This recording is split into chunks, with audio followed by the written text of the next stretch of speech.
Hi friends, welcome to our final class on sectors of the Indian economy. Today we discuss about organized and unorganized sectors and public and private sectors. The distinction between organized and unorganized sectors is based on the existence of rules and regulations. If there are rules and regulations to control the sector, that sector will be organized. Otherwise, it will be unorganized. So first we deal with organized sector. The organized sector is made up of businesses that follow government guidelines and regulations. They are usually larger businesses with more resources. These businesses will be registered by the government. You can give an example. Banking sector. The banking sector is controlled by rules and regulations of the Reserve Bank of India or the government of India. Okay. What is the unorganized sector? The unorganized sector is made up of small businesses that do not follow government guidelines or regulations.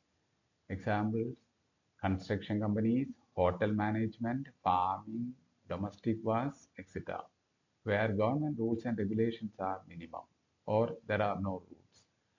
Workers in the sectors are most insecure. What are the features of the organized sector? Firstly, there are rules and regulations.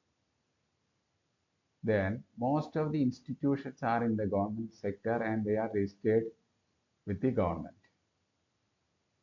Workers enjoy security of employment. There are rules regarding working conditions, salary, leave, pension, etc. The workers have paid leave, payment during holidays, provident fund, gratuity, medical benefits, etc. Okay. Working hours are fixed, and if work more, they have to be paid overtime allowance. There will be safe working environment and pension when they retire. They are registered by the government and have to follow its rules and regulations, which are given in the Factories Act, Minimum Wages Act, etc. Now we come to the features of the unorganized sector. The unorganized sector is characterized by small and scattered units. They are not under government control. There are no rules and regulations. Even if rules are there, they are not implemented. Hence, there is no job security. Workers can be fired for no reason. Okay. And there are no benefits like provident fund, gratuity, medical leave, medical allowance, paid leave, maternity leave, etc. The workers are low paid. Self-employed people are in the unorganized sector. Laborers hired by farmers are also in the unorganized sector. The working time is more in unorganized sector. This may range from 12 hours or more. Okay. Now we come to the question of protecting workers in the unorganized sector. Everyone cannot get a job in the organized sector because of competition. So some are compelled to join in the unorganized sector, even though salary is very low there. Hence, they are exploited by the employees. Since 1990s, large number of people lost their jobs in the organized sector. They increase competition in the job market.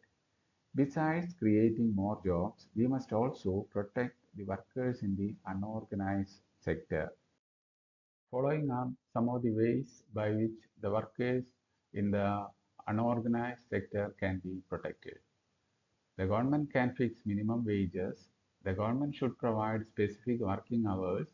The government can enact new laws on overtime and salary range. Government must provide loans with low interest rates. Large number of small-scale industries must be started. There must be provision for job security. There must be provision for medical leave. There must be provision for maternity leave, etc. Okay. Now we come to the public sector and private sector. The distinction between the two is based on ownership of assets and the delivery of goods and services. Okay.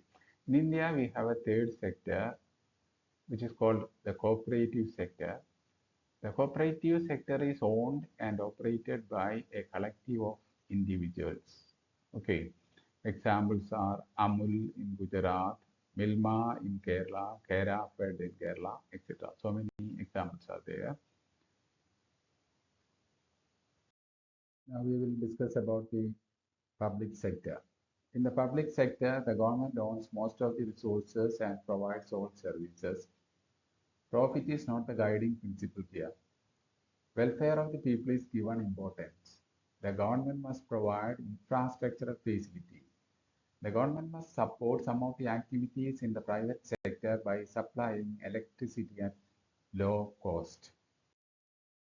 Government provides education and health facilities. Government buys agricultural produce from farmers at floor prices and thus protect them. Provision of nutrition, housing, drinking water, electricity, etc. are also to be done by the government. Examples for the public sector enterprises are railways, post office, government schools, government hospitals, public transport, etc. Okay, now we come to the private sector. Ownership of assets and delivery of services is in the hands of private individuals or private companies. The prime motive of the private sector enterprises is making profit. The price of products are fixed in the market. Provision of some services is beyond the capacity of the private sector. For example, electricity, railways, dams, etc. Creation of infrastructure is not an aim of the private sector. For the working of the private sector, government support is essential. Examples for the private sector enterprises are ISCO, Tata Iron and Steel Company Limited, or Reliance Industries Limited, private schools, private hospitals, private banks, private transportation, etc. These are all examples for the private sector enterprises. Thank you. You can take down notes from my blog EcoFriend. Link ullasachitan.blogspot.com. See you.